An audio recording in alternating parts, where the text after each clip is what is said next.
বিশৃঙ্খলা এবং হাতাহাতির মধ্য দিয়ে আত্মপ্রকাশ ঘটেছে নতুন ছাত্র সংগঠন বাংলাদেশ গণতান্ত্রিক ছাত্র সংসদের, যার নেতৃত্বে রয়েছে বৈষম্য বিরোধী ছাত্র আন্দোলনের সমন্বয়করা। বুধবার মধুর ক্যান্টিনে নতুন এই ছাত্র সংগঠনের কমিটি ঘোষণা করা হয়, জানিয়ে ক্ষোভ বিরাজ করছে বেসরকারি বিশ্ববিদ্যালয়ের শিক্ষার্থীদের মধ্যে। দর্শক, আমন্ত্রণ এটি নিউজের নিয়মিত আয়োজন আমাদের কথা অনুষ্ঠানে। আপনারা জানেন, প্রতিদিন কোনো আলোচিত বিষয় নিয়ে সাধারণ মানুষের মতামত আমরা আপনাদের সামনে তুলে ধরি। নতুন ছাত্র সংগঠনের আত্মপ্রকাশ এবং এ নিয়ে ঘটে যাওয়া নানা বিশৃঙ্খলা নিয়ে আজ আমরা শুনব সাধারণ মানুষের মতামত। তবে তার আগে চলুন এই বিষয়টি সম্পর্কে এটি নিউজের প্রচারিত একটি প্রতিবেদন আমরা দেখে আসি।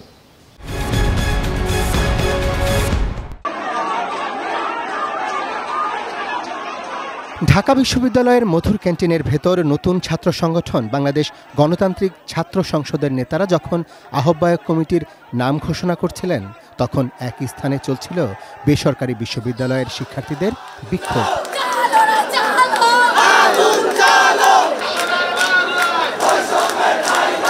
তাদের অভিযোগ, নতুন সংগঠন করা হয়েছে শুধু ঢাকা বিশ্ববিদ্যালয় কেন্দ্রিক। বিক্ষোভের সময় হাতাহাতির ঘটনায় অন্তত 2 জন আহত হয়ে ঢাকা মেডিকেল কলেজ হাসপাতালে চিকিৎসা নিয়েছেন।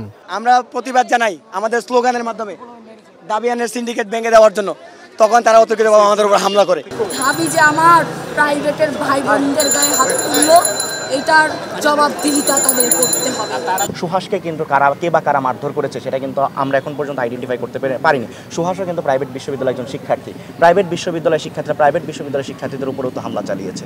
এর আগে বিকেল 3টায় আনুষ্ঠানিক সংবাদ সম্মেলনের কথা থাকলেও দফায় দফায় সময় পিছিয়ে দেওয়া হয়। বিকেল 3টার দিকে নতুন কমিটি নিয়ে বিক্ষোভ শুরু করেন উত্তরা থেকে আসা বৈষম্য বিরোধী ছাত্র আন্দোলনের শিক্ষার্থীরা। তারা অন্যতম সমন্বয়ক রিফাত রশিদের সমর্থনে স্লোগান দিতে থাকেন। পরে এই বিক্ষোভে বেসরকারি বিশ্ববিদ্যালয়ের শিক্ষার্থীরাও যোগ দেন। তাদের সঙ্গে আলোচনায় বসার কথা থাকলেও নানা পক্ষের হট্টগোলে তা ভেস্তে যায়। এর মধ্যেই ঘোষণা করা হয় নতুন ছাত্র সংগঠনের কেন্দ্রীয় ও ঢাকা বিশ্ববিদ্যালয়ের আহ্বায়ক কমিটি।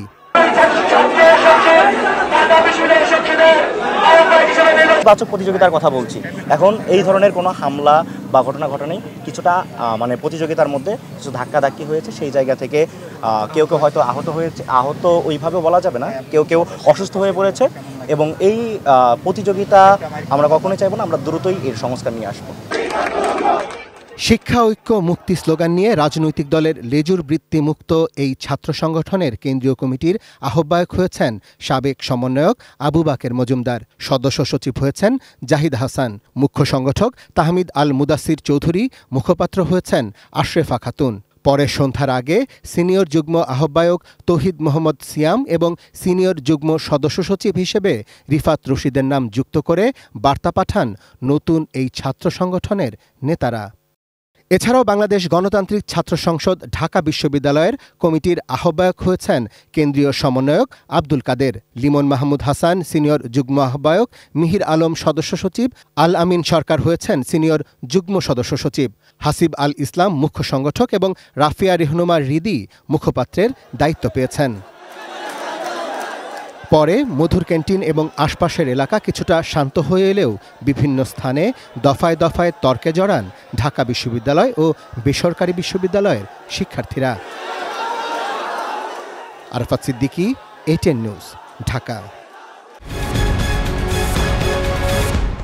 দর্শক, এতক্ষণ আমরা রিপোর্টটি দেখলাম। এবার চলুন এই বিষয়টি নিয়ে সাধারণ মানুষ কি ভাবছে তা আমরা শুনি।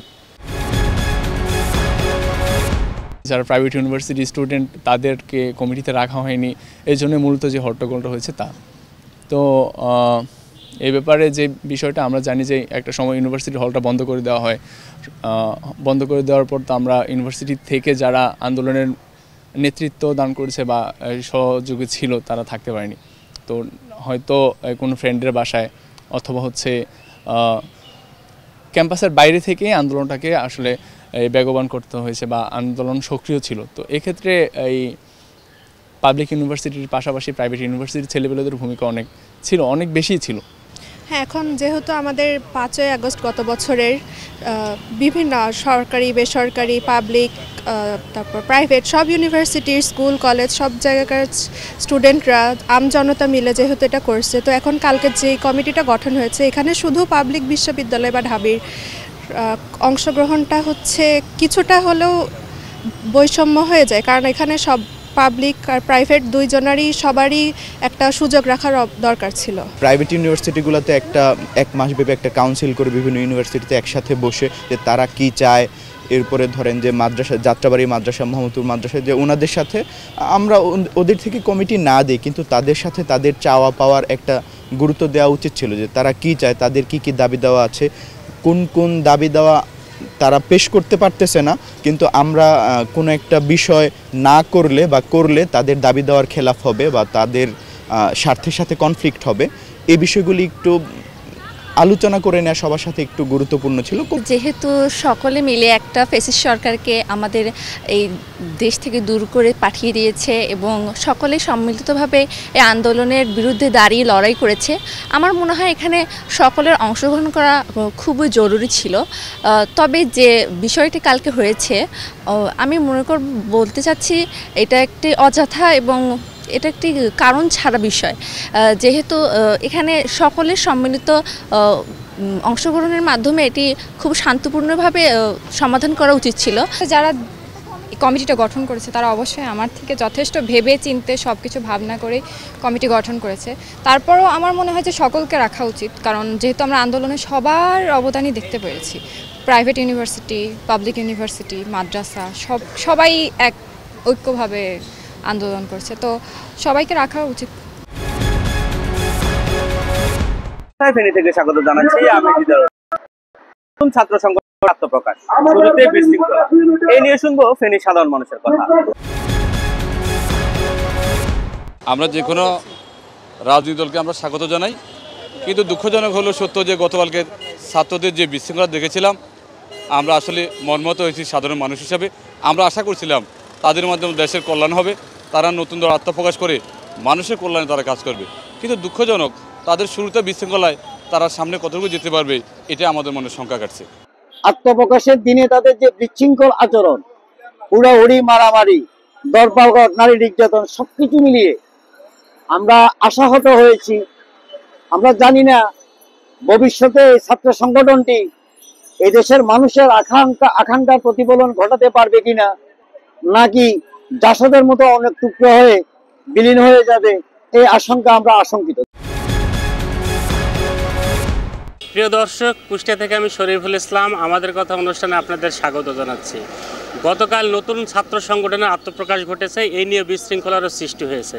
চলুন শুনে আসি এই নিয়ে সাধারণ মানুষ কি বলছেন।